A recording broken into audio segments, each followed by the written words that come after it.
సాయంకాలం మంగళవారం దేవుని యొక్క వాక్యాన్ని ధ్యానించుకోవడానికి దేవుడు మనకు దయచేసిన ఈ సమయాన్ని బట్టి దేవునికి వందనాలు. ప్రార్థనతో ఈ యొక్క కూడికను ప్రారంభం చేసుకుందాం. మహాపరిశుద్ధుడ, ప్రేమ కలిగిన పరలోకపు తండ్రి, మరి యొక్క సాయంకాల సమయంలో నీ సన్నిధానంలో మేము ఉండగలగటానికి మీరు మాకు ఇచ్చిన ఆధిక్యతను బట్టి నేను స్తుతిస్తున్నాం.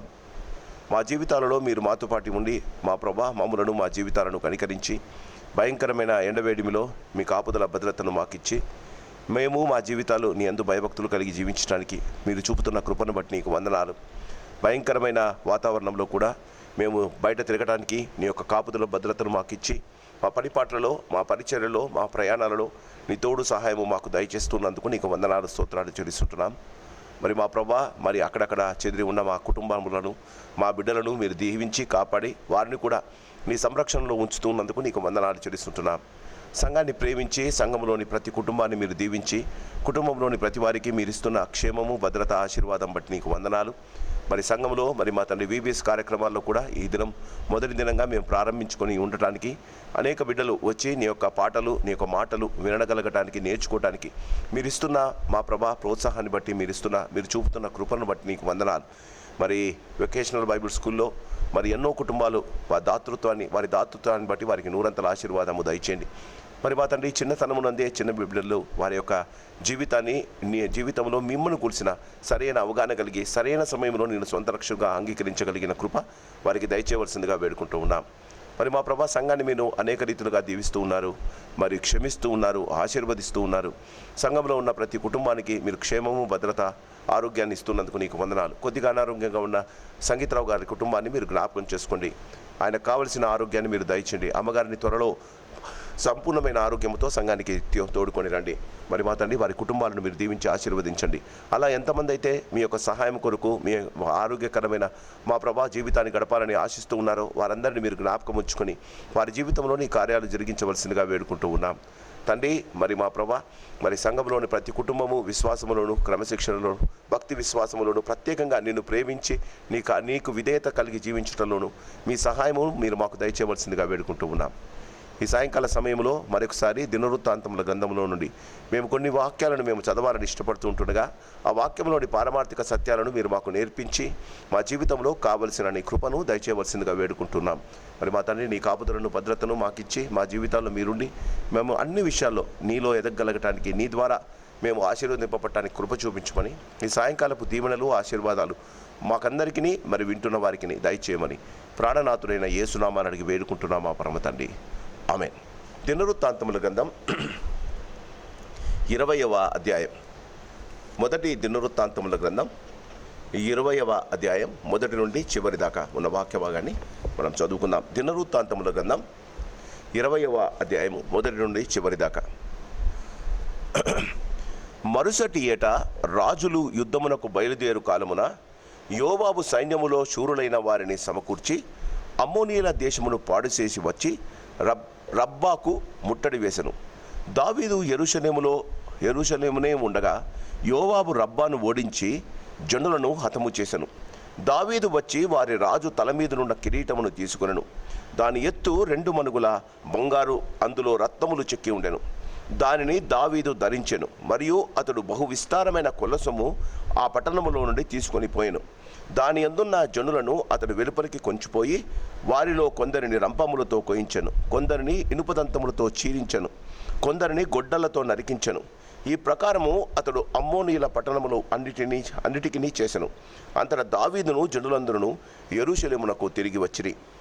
అటు తర్వాత గెజెరులోనున్న ఫిలిష్తీయులతో యుద్ధము కలగక షాఫాతీయుడైన సిబ్బెక్కెత్తే రెఫాయిముల సంతతి వాడగు సిప్పయి అను ఒకని హతము చేసెను. అందువలన ఫిలిష్తీయులు లొంగుబాటునకు తేబడిరి. మరలా ఫిలిష్తీయులతో యుద్ధము జరగగా యాయీరు కుమారుడైన ఎల్హానాను గిత్తీయుడైన గొల్యాతు సహోదరుడగు లక్ష్మీని చంపెను. వాని ఈట నేతగాని దోనె అంత పెద్దది. మరలా గాతులో యుద్ధము జరిగెను. మంచి ఎత్తరియగు ఒకడు అచ్చట ఉండెను. వానికి చేతికి కాలికి 6 చొప్పున 24 వేళ్ళుండెను. వాడు రెఫాయిముల సంతతి వాడు ఇశ్రాయేలును దూషింపగా దావీదు సహోదరుడైన షిమ్యాకు పుట్టిన యోనాతాను వాని చంపెను. గాతులోనున్న రెఫాయిముల సంతతి వారు వీరు దావీదు చేతను అతని సేవకుల చేతను హతవైరి. దేవుడు తన వాక్యాన్ని దీవించి ఆశీర్వదించునుగాక. దినవృత్తాంతముల గ్రంథం 20వ అధ్యాయంలో దావీదు చేసిన కొన్ని యుద్ధాలను గురించి పరిశుద్ధాత్మ దేవుడు మనకు రాయాలని తెలియజేస్తున్నాడు. దినవృత్తాంతముల గ్రంథం 20వ అధ్యాయము, మొదటి దినవృత్తాంతముల గ్రంథం 20వ అధ్యాయము 2వ సమూయేలు గ్రంథం 11వ అధ్యాయంతో ప్రారంభమవుతుంది. ప్రతిసారి మనము ముందున్న భాగాలను మనము ధ్యానిస్తూ ఉన్నాం. 2వ సమూయేలు గ్రంథం 11వ అధ్యాయంలో దావీదు రాజు అయిన తర్వాత, ఆయన స్థిరపడిన తర్వాత చేసిన విషయాలను ఆ విషయాలను మనము ఈ యొక్క అధ్యాయంలో మనము గమనిస్తాం. దావీదు తన జీవితంలో ఒకే ఒక తప్పు చేశాడు అని బైబిల్ చెప్తుంది. దావీదు తన సేవకుడైన తన సైన్యములో ఉన్న ఒక అతనిని, ఆయన ఉరియా యొక్క భార్య అయిన బెత్షెబను ప్రేమించి ఆమెతో వ్యభిచారము చేశాడు అని 2వ సమూయేలు గ్రంథం 11వ అధ్యాయంలో ఉంది. ఈ 2వ సమూయేలు గ్రంథం 11వ అధ్యాయంలో 2వ సమూయేలు గ్రంథం 11వ అధ్యాయాన్ని ధ్యానిద్దాం. 2వ సమూయేలు గ్రంథం 11వ అధ్యాయము మొదటి వచనం. వసంతకాలమున రాజులు యుద్ధమునకు బయలుదేరు సమయమున దావీదు యోవాబును అతని వారిని ఇశ్రాయేలునందరినీ పంపగా వారు అమ్మోనీయులను సంహరించి రబ్బా పట్టణములను ముట్టడి వేసిరి. అయితే దావీదు యెరూషలేమునందు నిలిచెను. మొదటి దినవృత్తాంతముల గ్రంథం ఇప్పుడు మనం చదువుకున్న 20వ అధ్యాయము మొదటి వచనాన్ని గమనిద్దాం. మొదటి దినవృత్తాంతముల గ్రంథం 20వ అధ్యాయం, మొదటి దినవృత్తాంతముల గ్రంథం 20వ అధ్యాయం 2వ సమూయేలు 11లో మొదటి వచనం చదివాం. రబ్బాకు యోవాబు యుద్ధానికి వెళ్ళినప్పుడు దావీదు ఆయన పట్టణములో దావీదు యెరూషలేమునందు నిలిచెను అని ఉంది. 20వ అధ్యాయం, మొదటి దినవృత్తాంతముల గ్రంథం 20వ అధ్యాయంలో మరుసటి ఏట రాజులు యుద్ధమునకు బయలుదేరు కాలమున యోవాబు సైన్యములో శూరులైన వారిని సమకూర్చి అమ్మోనీయుల దేశమును పాడు చేసి వచ్చి రబ్బాకు ముట్టడి వేసెను. 11వ వచనము 2వ సమూయేలు గ్రంథం 11వ వచనము 11వ అధ్యాయము మొదటి వచనము 20వ అధ్యాయము మొదటి వచనము ఒకటే రీతిగా రాయబడి ఉంది. కానీ అక్కడ ఇక్కడ ఉన్న ఒక సరియైన మాట ఏంటంటే వసంతకాలమున రాజులు యుద్ధమునకు వెళ్ళే కాలం. వాస్తవానికి దావీదు యుద్ధములో ఉండవలసిన వాడు. దావీదు తన సైన్యాధిపతి అయిన యోవాబును శూరులను పంపి తను యెరూషలేములో ఉండిపోయాడట. 2వ వచనము నుండి 2వ సమూయేలు గ్రంథం 2వ అధ్యాయము 11వ అధ్యాయము 2వ వచనము నుండి 12వ అధ్యాయము 2వ సమూయేలు గ్రంథం 12వ అధ్యాయము 30-31 దాకా జరిగిన విషయాలను దినవృత్తాంతముల గ్రంథంలో రాయలేదు. మన జీవితంలో ఎందుకు రాయలేదు? పోయిన మంగళవారం కూడా చెప్పా. దేవుడు మన జీవితాల్లో ఏది మనకు ప్రాముఖ్యమైనదో, ఏది మన ఆత్మీయ జీవితానికి మేలైనదో, ఏది మన జీవితాలలో సరి అయినదో దానిని మాత్రమే మనకు చెప్పాలని ఇష్టపడతాడు. 2వ సమూయేలు గ్రంథం 11వ అధ్యాయం 2 నుండి 12వ అధ్యాయము 15వ వచనము దాకా ఆయన తాను చేసిన విషయాలను దేవుడు మనకు చెప్పడానికి ఇష్టపడడు. మన జీవితంలో మనము గమనించవలసి ఉంది ఏంటంటే, మన జీవితంలో మనము ఏది చేసినా దేవుడు మనకు అడ్డు చెప్పడు. ఆయన అడ్డు చెప్పడు. మనము ఏదైనా మనకిష్టమైనది చేయడానికి మనము ఆతురపడితే దేవుడు దానిని స్టాప్ చేయడు. అందుకే ప్రతివాడు అడుగుతాడు, ఆదాము హవ్వలు ఉన్నప్పుడు దేవుడు ఆ పండు తినకుండా ఎందుకు ఆపలేదు? దేవుడు మానవుని చేసినప్పుడు ఒక మాట రాయబడి ఉంది, ఆయన తన స్వరూపమందు మానవుని చేసెను. దేవునికి ఉన్న ఒక గొప్ప స్వరూపం ఏంటంటే his character is non involvement in people, freedom ఇవ్వడం. దేవునికి ఉన్న ఒక గొప్ప క్యారెక్టర్ ఏంటంటే మనిషికి స్వాతంత్రం ఇవ్వడం. దేవునికి స్వాతంత్రం ఉంది. దేవునికి తను చేయవలసిన పని తనే చేస్తాడు. ఆయన భూమిలోని సమస్తాన్ని సృష్టించడానికి ఇష్టపడినప్పుడు ఆయన ఇష్టపడ్డాడు కనుక చేశాడు. అలానే మానవునికి కూడా ఇష్టాల మీద దేవుడు ఎలాంటి ప్రభావము చూపడు, ఎందుకంటే స్వరూపంలో చేశాడు. We are not only having the body of God, spirit of God, we have even the nature of God. దేవుని యొక్క ఆత్మ మాత్రమే కాకుండా దేవుని గుణగణాలు కూడా మనలో ఉన్నాయి. కాబట్టి దేవుడు మనము ఎప్పుడైనా తప్పు చేస్తున్నప్పుడు దేవుడు అడ్డుకోడు, అడ్డు చెప్పడు. ఇది మనం గమనించాలి. చాలాసార్లు మనం ఏమనుకుంటామంటే ప్రతిదానిలో దేవుని యొక్క పర్మిషన్ ఉంది, ప్రతిదానిలో మనం ఏం చేసినా దేవుడు మనల్ని ఏమీ అనడు అని. దావీదు దేవునికి హృదయానుసారుడే. దావీదు ఇప్పుడు VBSలో మేము అదే చెప్తున్నాం. దావీదు దేవునికి హృదయానుసారుడే. హృదయానుసారుడైన వాడు. హృదయానుసారుడు అంటే దేవుని హృదయం ఏమనుకుంటుంది అని ఆలోచించి పనులు చేసేవాడు. హృదయానుసారుడు అంటే దేవుని హృదయం, నేను ఈ పని చేస్తే హౌ గాడ్ విల్ ఫీల్, ఈ పని చేస్తే దేవునికి సంతోషం వస్తుందా, దుఃఖం కలుగుతుందా, ఈ పని చేస్తే దేవుడు నన్ను మెచ్చుకుంటాడా, మెచ్చుకోడా, ఈ పని చేస్తే దేవుడు సంతసిస్తాడా, సంతసించడా అని ఆలోచించి ప్రతి పని చేశాడు. కానీ ఇదొక్క విషయంలో దేవునిని కన్సల్ట్ చేయకుండా దావీదు తన మనస్సులో రేగిన ఆ పాపపు కోరికలను తీర్చుకోవడానికి ఇష్టపడ్డాడు. ఎందుకంటారు దావీదు దేవుని హృదయానుసారుడే? ఎందుకంటారు?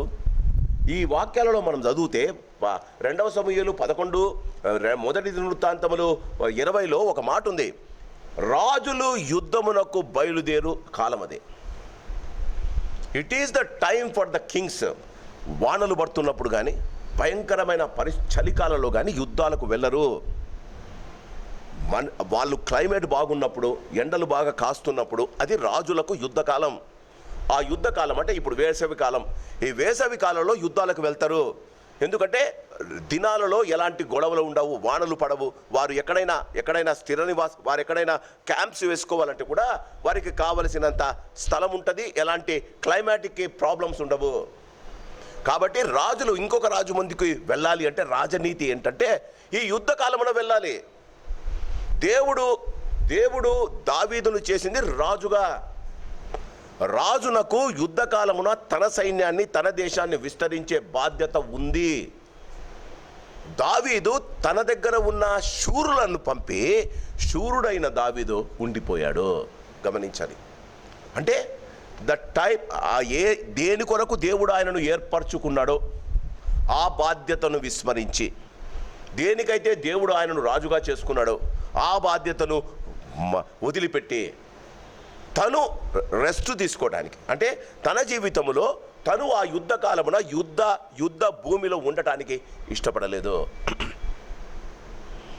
క్రైస్తవ జీవితంలో దేవుడు మనలను ప్రేరేపించి లేకపోతే మనలను ప్రేమించి ఎన్నుకున్న ఒకే ఒక ఇది, దేవుడు మనలను ప్రేమించి ఆయన రక్తముతో కడుక్కొని మనలను విశ్వాసులుగా, ఆయన బిడ్డలుగా చేసుకోవడంలో ఒకే ఒక ఉద్దేశం ఏంటో తెలుసా?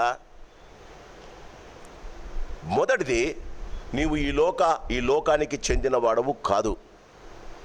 నీవు దేవుని బిడ్డవైన తర్వాత దేవుని రాజ్యాన్ని గురించి ఆలోచించవలసిన అవసరం ఉంది. దేవుడు, అందుకే యేసు ప్రభుల వారు ఈ లోకానికి వచ్చినప్పుడు మార్కు సువార్త కానీ మత్తయి సువార్తలో ఆయన నోరు తెరిచినప్పుడు మొట్టమొదట మాట్లాడిన మాట దేవుని రాజ్యము సమీపించి ఉన్నదే.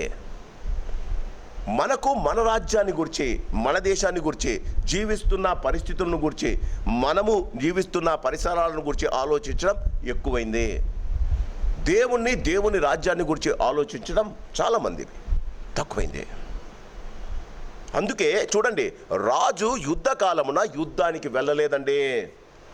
When you are not in the place which God has designed for you, దేవుడు నీ కొరకై నిర్ణయించిన విషయములో నీవు అశ్రద్ధ చూపితే సాతాను నిన్ను వెంటబడి నీ జీవితంలో నిన్ను నాశనం చేస్తాడు.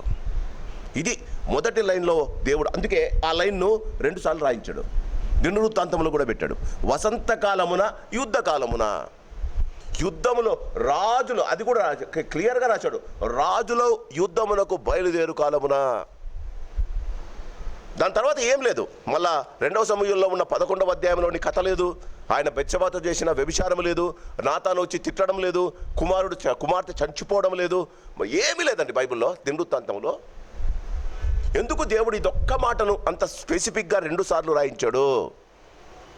You are not suppose to be in the place where God has not designed you. దేవుడు నిన్ను కోరుకోనని స్థలంలో నువ్వు ఉండకూడదు. దేవుడు కోరుకునే స్థలంలోనే నువ్వు ఉండాలి. చిన్న ఎగ్జాంపుల్, సాటి అయిన భార్యను హవ్వను చేసింది ఆదామునకు సాటి అయిన సహాయం. అంటే ఆయనతో పాటి పక్కన ఉండి ఆయన అవసరతలు తీర్చడానికి హవ్వను చేశాడు దేవుడు. పశువులన్నింటినీ పంపాడు. ఎవరైనా సాటి అయిన సహాయము దొరుకుతాడేమో, ఎవరితోనైనా ఆయన సహవాసం చేస్తాడేమో, ఎవరితోనైనా ఫ్రెండ్షిప్ చేసుకొని ఇంట్లో పెట్టుకుంటాడేమో, వారితో ఫ్రెండ్షిప్ చేస్తాడేమో, అన్నిటికీ పేర్లు పెట్టి పంపించేశాడు. కానీ దేవుడు అంటాడు సాటి అయిన సహాయము లేదు. హవ్వను చేసినప్పుడు దేవుడు త్రిత్వము ఏమన్నారంటే ఆయనకు ఒక సాటి అయిన సహాయము చేద్దాము. సహాయకారి, భార్య సహాయకారి భర్త పక్కన ఉండి ప్రతి నిమిషము ఆయన అవసరతలు తీర్చాలి. మీకు ఇంకా కథ తెలుసు. ఆదికాండం 3వ అధ్యాయంలో ఏం జరిగింది? ఆమె సహధర్మచారిణిగా భర్త దగ్గర లేకుండా తనంతకు తానుగా ఉండకూడని పరిస్థితుల్లో, ఉండకూడని స్థలంలో ఉంది. అందుకే సాతాను వచ్చాడు. జీవితంలో ఒక్కొక్కరికి, ప్రతి వారికి దేవుడు ఒక గోల్ ఇచ్చాడు, ఒక పని పెట్టాడు.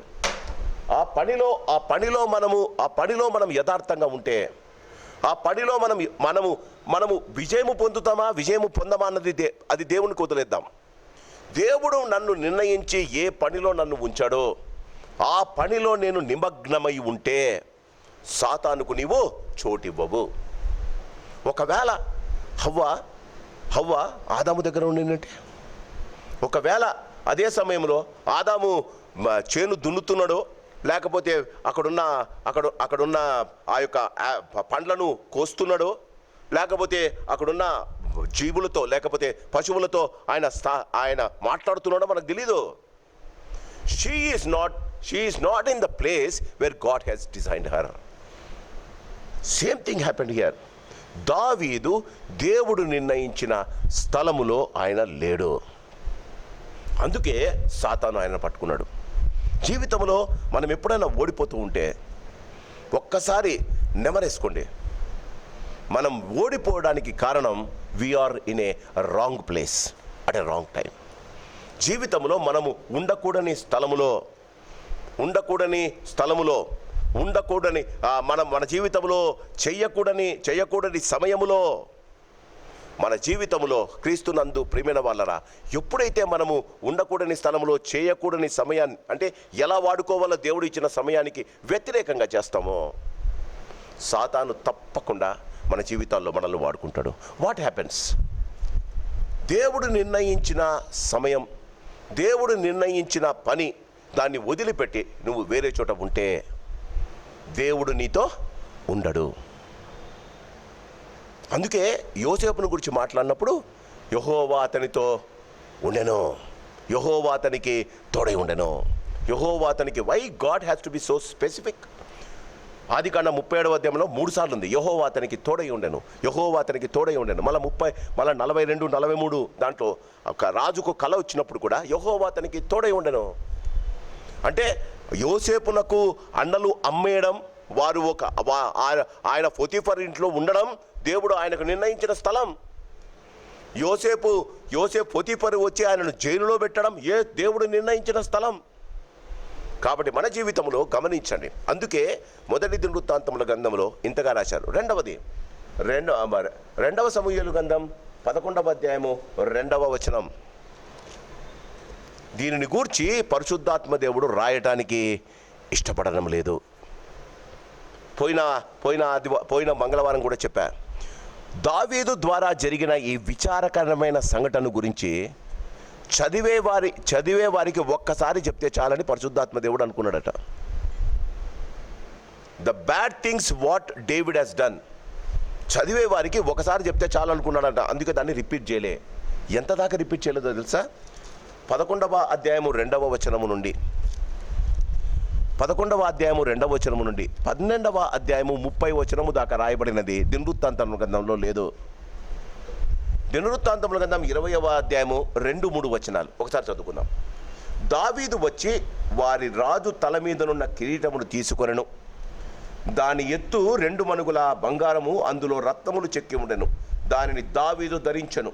మరియు అతడు బహు విస్తారమైన కొల్లసమును ఆ పట్టణములో నుండి తీసుకొని పోయెను. రెండవ సమూయేలు గ్రంథం 12వ అధ్యాయం. రెండవ సమూయేలు గ్రంథం 12వ అధ్యాయం 15వ వచనం. రెండవ సమూయేలు గ్రంథం 12వ అధ్యాయము 30వ వచనం. రెండవ సమూయేలు గ్రంథం 12వ అధ్యాయము 30-31. మరియు అతడు పట్టణములో నుండి బహు విస్తారమైన దోపు సొమ్మును పట్టుకొని పోయెను. పట్టణములో ఉన్న వారిని బయటికి తెప్పించి రంపములతోనూ పదులు గల ఇనుప పనిముట్లతోనూ ఇనుప గొడ్డళ్ల చేతను వారిని తుత్తనీళ్లుగా చేయించి వారిని ఇటుక ఆవములో వేసెను. అమ్మోనీయుల పట్టణములన్నిటినీ అతడు ఇలాగు చేసెను. ఆ తరువాత దావీదు జనులందరూ తిరిగి యెరూషలేమునకు వచ్చిరి. 29వ వచనం. దావీదు యోధులను సమకూర్చి రబ్బాకు వచ్చి దాని మీద యుద్ధము చేసి దాన్ని పట్టుకొని వారి రాజు కిరీటమును అతని తల మీద నుండి తీయించగా అది దావీదు తల మీద పెట్టబడెను. అది విలువగల రత్నములు చెక్కినదై 2 బంగారు మణుగులంతా ఎత్తు ఉండెను. క్రీస్తునందు ప్రియమైన వాళ్ళరా, జాగ్రత్తగా గమనిస్తే ఈ 13వ అధ్యాయము నుండి 21వ అధ్యాయము దాకా రెండవ సమూయేలు గ్రంథంలో రాయబడిన విషయాలను దినవృత్తాంతముల గ్రంథంలో మీరు చూడరు. దేవుడు లేకుండా, దేవుడు చెప్పిన స్థలములో లేకుండా, దేవుడు చెప్పిన పని చేయకుండా తన మనసుకు నచ్చిన పనిని చేసిన దావీదు 13వ అధ్యాయము నుండి 21వ అధ్యాయము 15వ వచనము దాకా తన ఇంటిలో జరిగిన సంగతులను దేవుడు అసలు పట్టించుకోలే. 2 విషయాలు జరుగుతాయి అక్కడ. దావీదు బెత్షెబాతో చేసిన వ్యభిచారం వల్ల ఒక కుమార్తె పుడుతుంది. ఆ కుమార్తె జబ్బు గలదే పుడుతుంది. దావీదు ఆమె కొరకు దేవుని దగ్గర పోయి ఏడుస్తాడు. ప్రభువా బతికించు బతికించు బతికించు అని అన్నం తినకుండా ఉపవాసంతో ప్రార్థన చేస్తాడు. ఆ కుమార్తె చచ్చిపోతుంది. చూడండి, నాతో పాటు రండి. రెండవ సమూయేలు గ్రంథం 12వ అధ్యాయం 16వ వచనం. యెహోవా ఉరియా భార్య దావీదునకు కనిన బిడ్డను మొత్తినందున అది బహు జబ్బుపడెను.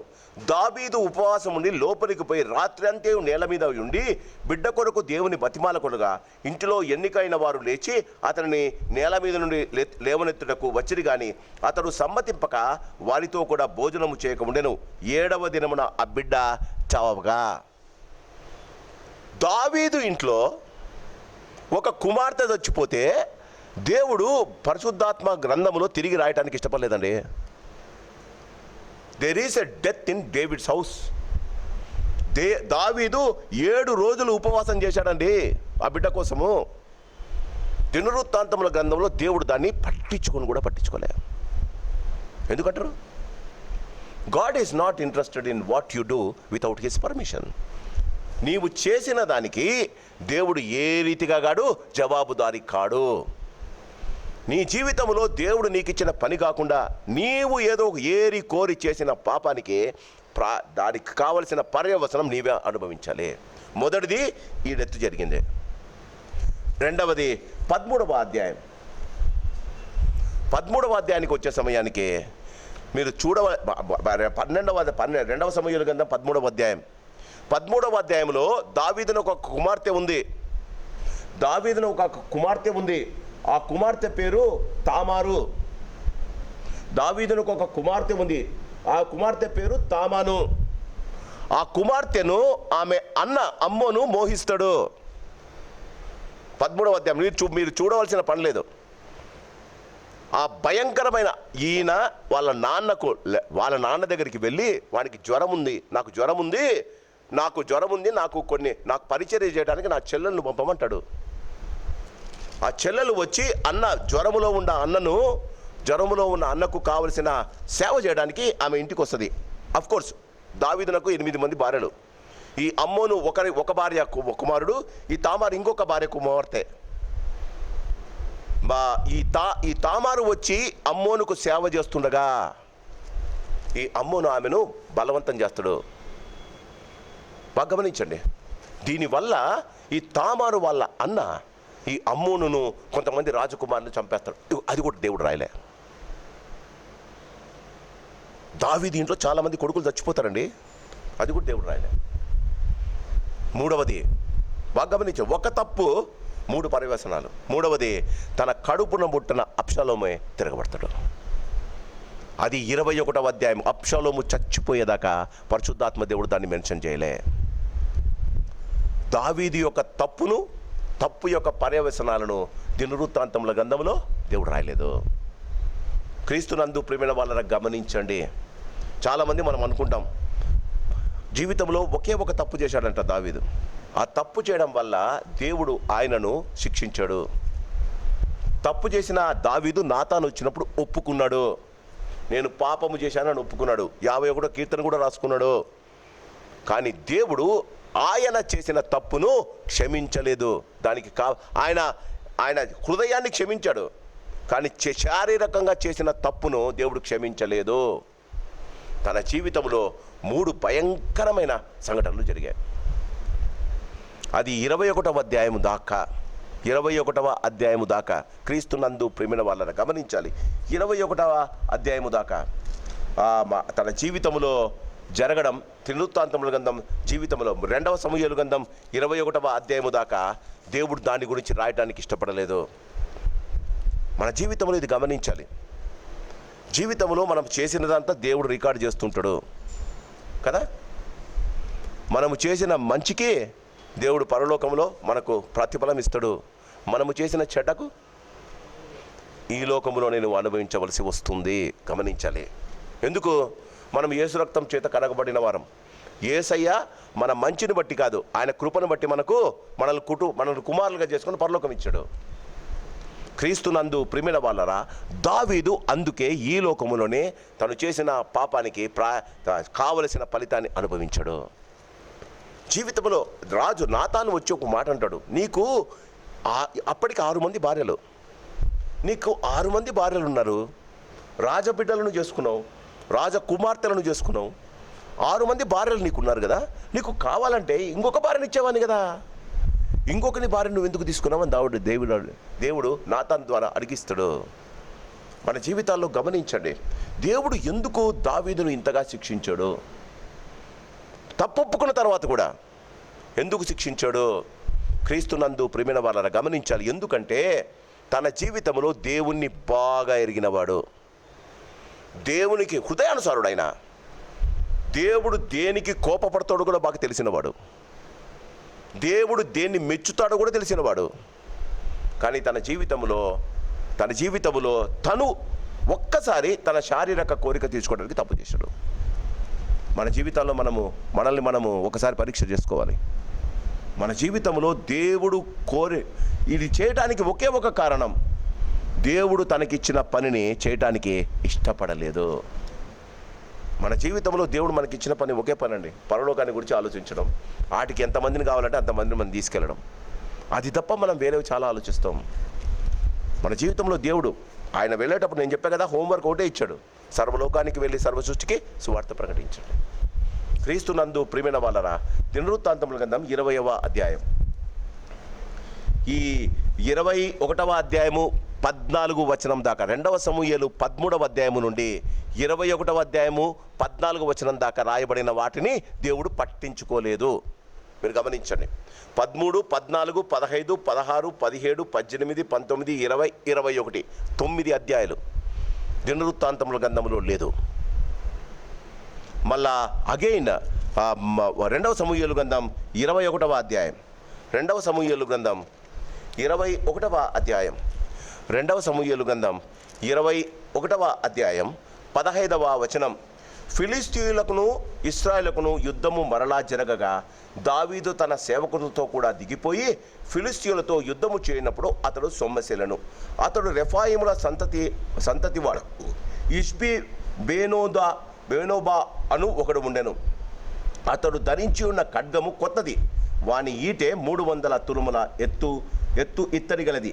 నేను దావీదును చంపెదనని అతడు చెప్పి ఉండెను. దినవృత్తాంతముల గ్రంథం 20వ అధ్యాయం, దినవృత్తాంతముల గ్రంథం 20వ అధ్యాయము 4వ వచనం, అటు తర్వాత గెజెరులోనున్న ఫిలిష్తీయులతో యుద్ధము కలగగా షాపాతీయుడైన సిబ్బెకై రెఫాయిల సంతతి వాడుగు పిప్పై అను ఒకని హతము చేసిరి. అందువలన ఫిలిష్తీయులు లొంగుబాటుకు తేబడిరి. మరలా ఫిలిష్తీయులతో యుద్ధము యాయీరు కుమారుడైన ఎల్హానాను గిత్తీయుడైన గొల్యాతు సహోదరుడు లక్ష్మీని చంపెను. వాని ఈటే నేతగాని ధోని అంత పెద్దది. మరలా గాతులో యుద్ధము జరిగెను. మంచి ఎత్తరియగు ఒకడు అచ్చట ఉండెను.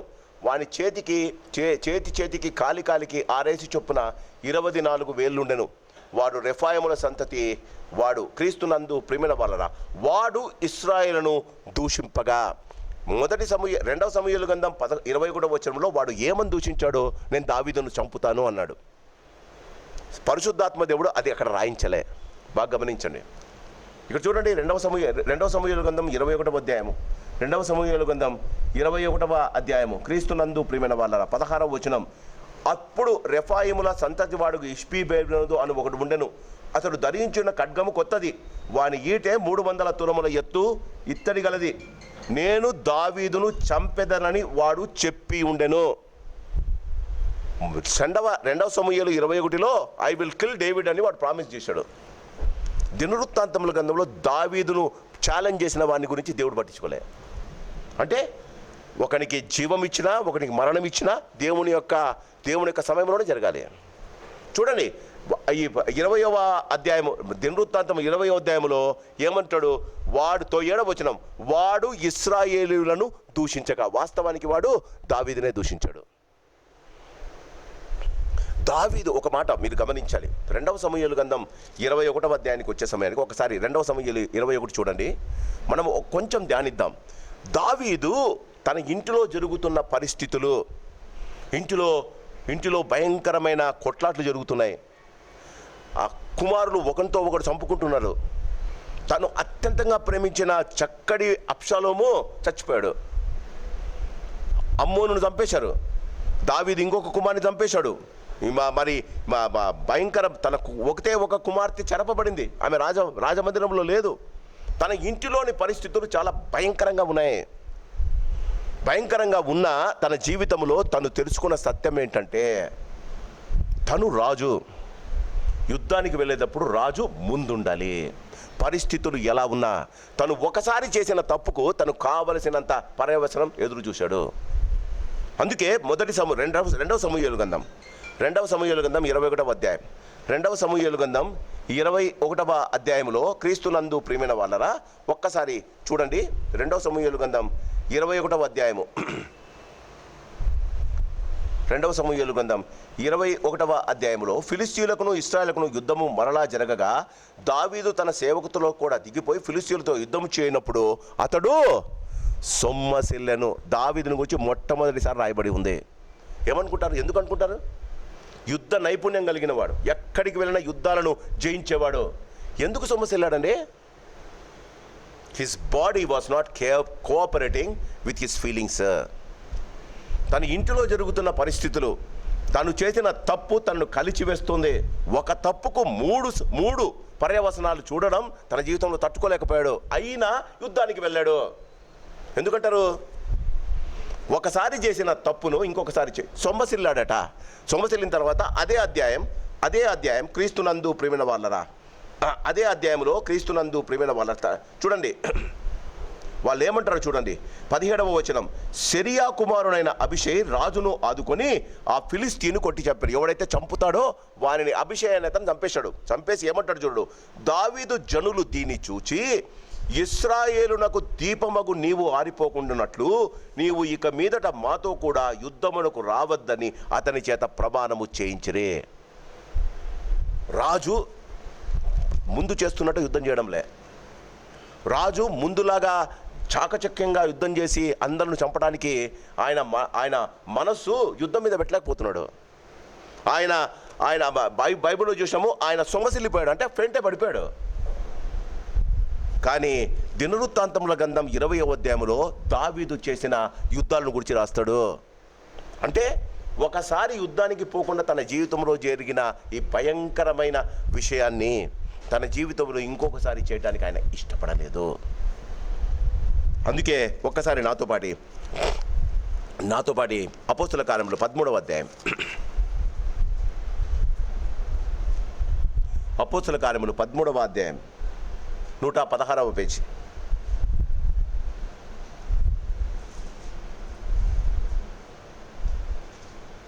36వ వచనం, 13:36. అపోస్తల కార్యములు 13:36. దావీదు దేవుని సంకల్పము చొప్పున, ఆ అపోస్తల కార్యములు 13:36. దావీదు దేవుని సంకల్పము చొప్పున తన తరము వారికి సేవ చేసి నిద్రించి తన పితరుల యొద్దకు చేర్చబడి కుళ్ళిపోయాను. బాగా గమనించండి, దేవుడు తన జీవితంలో ఇంతగా యుద్ధాలు చేసి ఎన్నో రాజ్యాలను జయించిన వాణ్ణి దేవుడు ఏమంటున్నాడు? యుద్ధాలు చేసి తన ప్రజలను సంరక్షించి వారికి ఎలాంటి ఆందోళన లేకుండా వారు సంతోషంగా సమాధానంగా కుటుంబాలతో జీవించాలని యుద్ధాలకు రాజు వెళ్ళి శత్రువులను జయించి తన రాజ్యాన్ని కాపాడుకోవడంలో దేవుడు ఏమన్నాడు? అపోస్తల కార్యములో, దావీదు తన తరము వారికే సేవ చేసి, యుద్ధము చేసి కాదు, దేవుని సంకల్పము చొప్పున తన తరము వారికే సేవ చేసి ఎన్నో యుద్ధాలు చేశాడండి. ఒక యుద్ధానికి పోలేదు, భయంకరమైన పరిస్థితులు ఏర్పడినాయి. మన జీవితంలో బాగా గమనించండి, మనము చేసే ప్రతి పని అది ఏదైనా సరే దేవుడు ఒకే ఒక రీతిలో దాన్ని లెక్కిస్తాడు. దేవుడు మనకిచ్చిన జీవితంలో మనము సరి అయిన పనులు చేస్తే దాన్ని సేవ చేసినట్టు చేస్తాడు. దేవునికి ఇష్టమైనట్టు మనము జీవించి మన తరము వారు సంతోషంగా ఉండటానికి యుద్ధాలు చేసి ధర్నాలు చేసి నువ్వు ఎంత గొప్ప పనులు చేసినా దేవుడు దాన్ని ఎలా ట్రీట్ చేస్తాడు అంటే తనకు సేవ చేసినట్టు. దావీదు తన జనులకు సేవ చేసి, క్రీస్తునందు ప్రియమైన వాళ్ళని గమనించండి, ఎన్నో యుద్ధాలు చేశాడు. తన జీవితంలో ఎన్నో యుద్ధాలు చేసిన దేవుడు ఏమంటాడు? యుద్ధాలు చేసి పితరులతో చేర్చబడ్డాడు అంటే పరలోకానికి వెళ్ళిపోయాడు. మన జీవితంలో మనం గమనించండి, చాలా మట్టుకు మన యుద్ధాలను మనం తప్పించుకుంటాం, మన యుద్ధాలను ఇంకొకరితో చేయిస్తాం, మన యుద్ధాలను పోస్ట్ పోన్ చేస్తాం. ఈ 3 విషయాలు మనం గుర్తుంచుకోవాలి. Either we will postpone our wars, or we will transfer our wars, or we will escape our wars. జీవితంలో దేవుడు మనకు యుద్ధాలను ఎందుకు పెడతాడో తెలుసా? నీవు చేసి యుద్ధము గెలిస్తే యుద్ధమైందే, నీవు ఉండాలంతే. నీవు ఉంటే ఆయన గెలుస్తాడు. మనం యుద్ధాన్ని తప్పించుకోవడానికి ట్రై చేస్తాం, మనం యుద్ధం ఇంకొకరి చేతిలో పెడతాం. యోవాబును పంపాడండి దావీదు, తను వెళ్ళకుండా. ఇంకొకటి, మన జీవితాల్లో ఈరోజు వద్దులే రేపు చేద్దాం అనుకుంటాం. అందుకే ప్రభు అంటాడు, రేపు అన్నది మనకు ఉందో లేదో కూడా తెలియదు మనకు. క్రీస్తునందు ప్రియుడు చివరిగా 1 దినవృత్తాంతముల గ్రంథం 60వ వచనం 20వ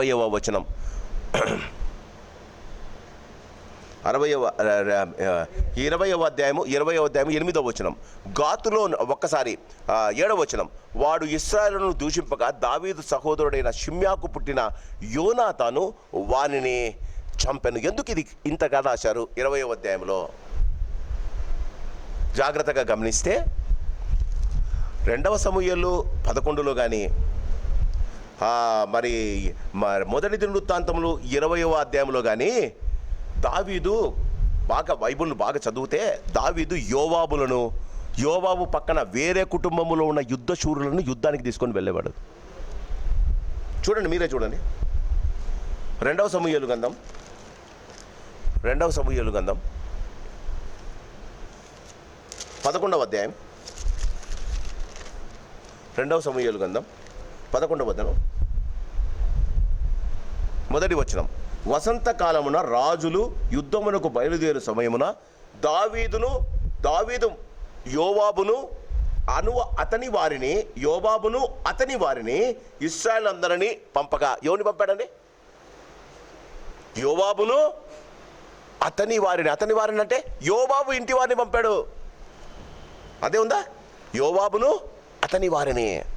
యోవాబుకు అన్నదమ్ములు ఉన్నారు, యుద్ధానికి అన్నదమ్ములు పంపాడు. 1 దినవృత్తాంతముల గ్రంథం 20వ అధ్యాయం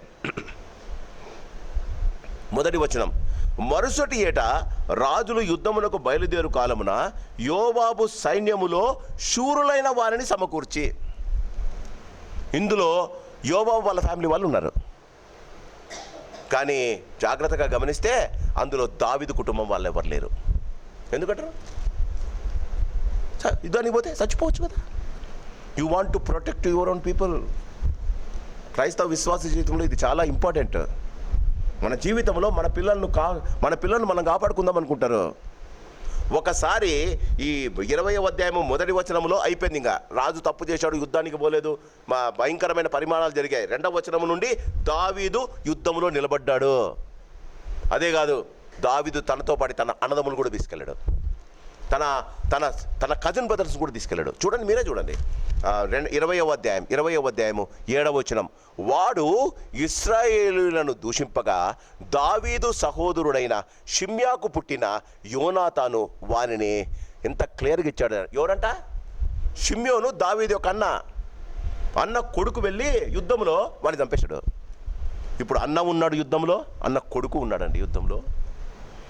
క్రీస్తునందు ప్రియమైన వాళ్ళరా, అదే బైబుల్ అంటది, ఒకడు తన కుటుంబాన్ని తన తన తన ప్రాణాన్ని కాపాడుకుంటే వాడు దాన్ని పోగొట్టుకుంటాడు.